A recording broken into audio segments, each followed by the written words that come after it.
Assalamualaikum warahmatullahi wabarakatuh. Saya Agus Fitri Hidayat dari jurusan Ilmu Ekonomi dengan NIM 19060003. Baiklah, di sini saya akan mempresentasikan hasil makalah yang saya tulis. Elaborasi tugas antara tugas LQ, tugas riset, dan tugas perkotaan dan keuangan daerah.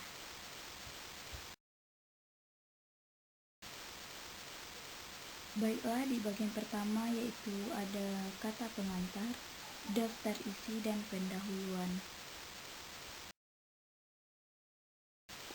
Baiklah, kita masuk ke bagian bab 1 yaitu pendahuluan. Yang pertama adalah latar belakang. Pertumbuhan ekonomi merupakan masalah perekonomian suatu daerah dalam jangka panjang menuju keadaan yang lebih baik selama periode tertentu, dan dapat menjadi alat ukur untuk melihat atau menganalisis tingkat perekonomian di daerah tersebut. Menurut Sukirno tahun 2008, dalam analisis mikro, tingkat pertumbuhan ekonomi yang dicapai oleh suatu daerah diukur dari perkembangan pendapatan nasional real yang dicapai suatu daerah.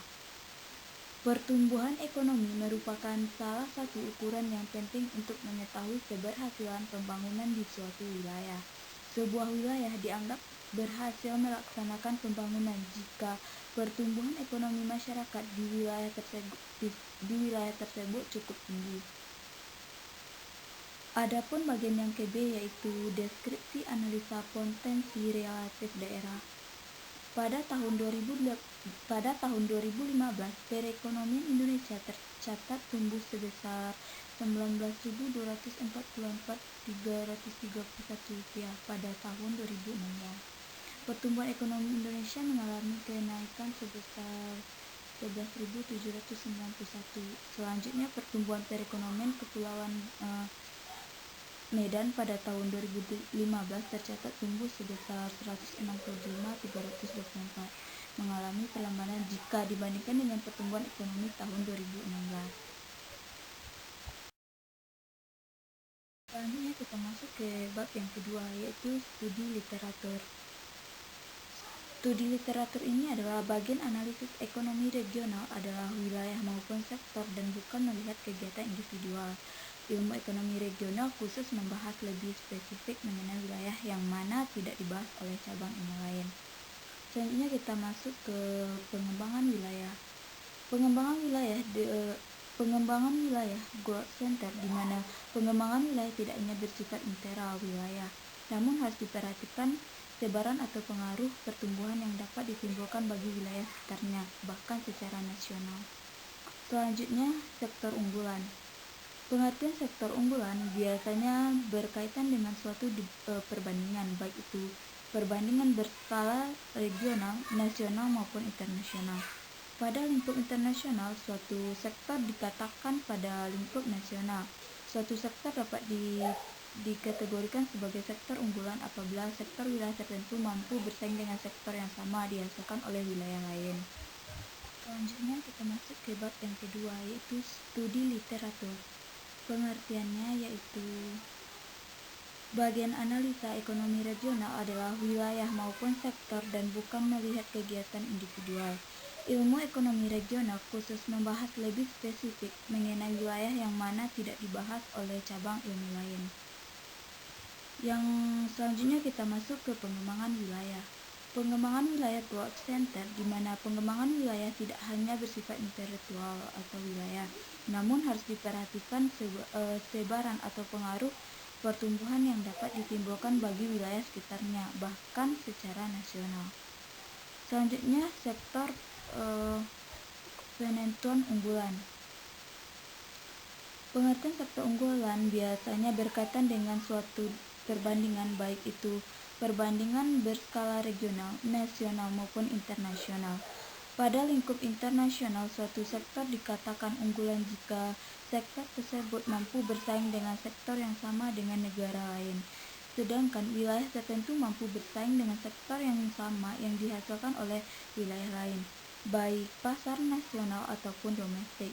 Suatu daerah dapat memiliki sektor unggulan sehingga dapat melakukan ekspor Sektor unggulan menurut adalah sektor yang memiliki keunggulan komparatif dan keunggulan komparatif dengan produk sektor sejenis dan daerah lain secara memberikan nilai manfaat yang besar. Selanjutnya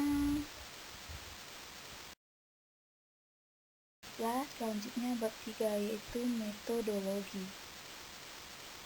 yakni perbandingan tentang besarnya peranan suatu sektor di suatu daerah terhadap besarnya peranan sektor tersebut secara nasional atau wilayah atasan.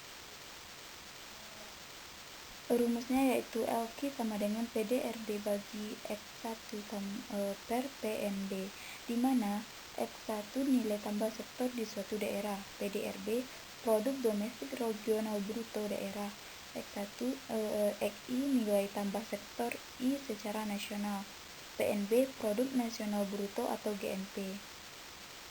Selanjutnya yaitu ada regional share, di mana RI regional sektor I di daerah J selama satu periode. Adapun dengan lambang YIJ berpangkat 0, nilai tambah sektor I di daerah pada awal periode. YT nilai tambah seluruh sektor pada tingkat nasional pada akhir periode. Y pangkat 0 nilai tambah seluruh sektor pada tingkat nasional pada awal periode. Yang ketiga ada proporsional atau industri mix shift PIJ, di mana PIJ proporsional shift sektor di daerah J selama satu periode.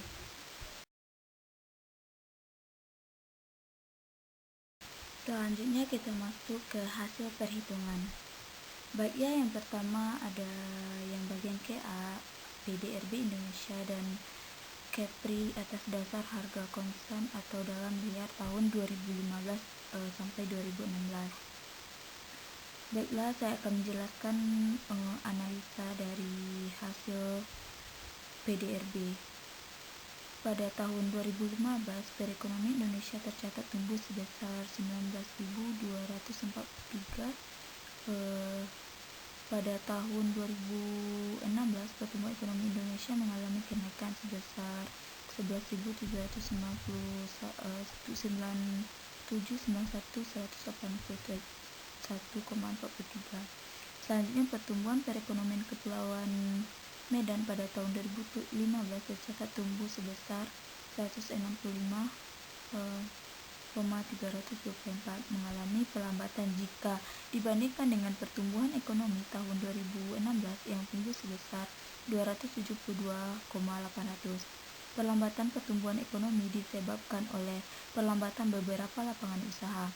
Berdasarkan dari data di atas, dilihat dari tabel aksi 2015 bahwa pertumbuhan dan pengalian merupakan lapangan usaha yang memiliki pertumbuhan tertinggi dengan LQ sebesar 4,188,71, sedangkan jasa pendidikan merupakan pertumbuhan terendah dengan LQ sebesar 0,539,43 pada LQ 2016. Pertanian, pertambangan, dan panggilan merupakan lapangan usaha pertumbuhan tertinggi dengan LQ sebesar 3,237,47, sedangkan jasa kesehatan dan kegiatan sosial merupakan lapangan usaha yang memiliki pertumbuhan terendah pada tahun 2016 dengan LQ. Baiklah, kita masuk ke bagian kedua, nilai Kepri tahun 2015 dan 2016.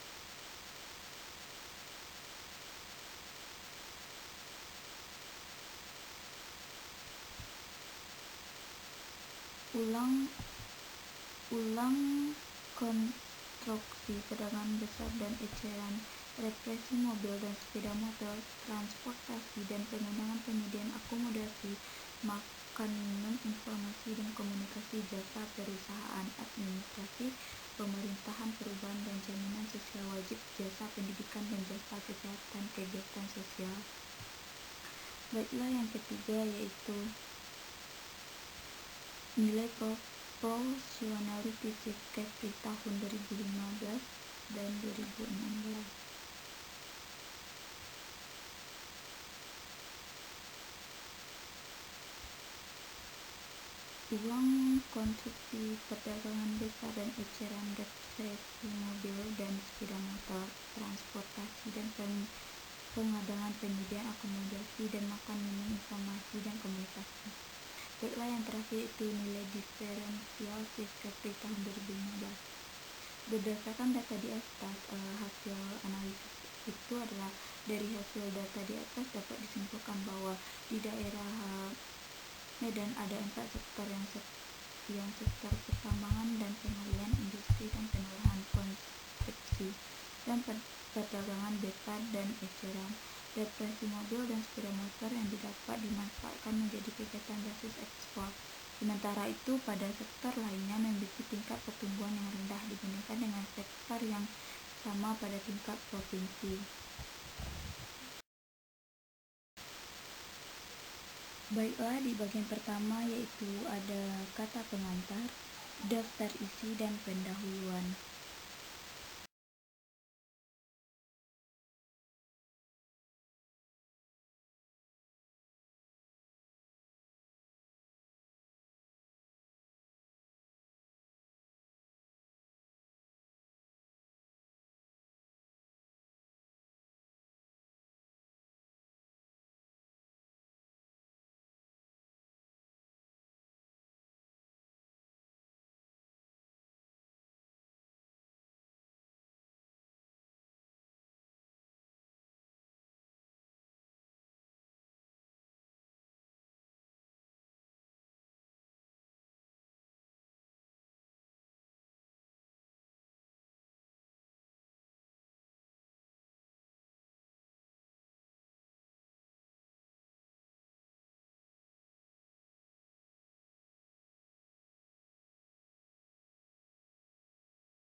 Sekian materi yang dapat saya sampaikan.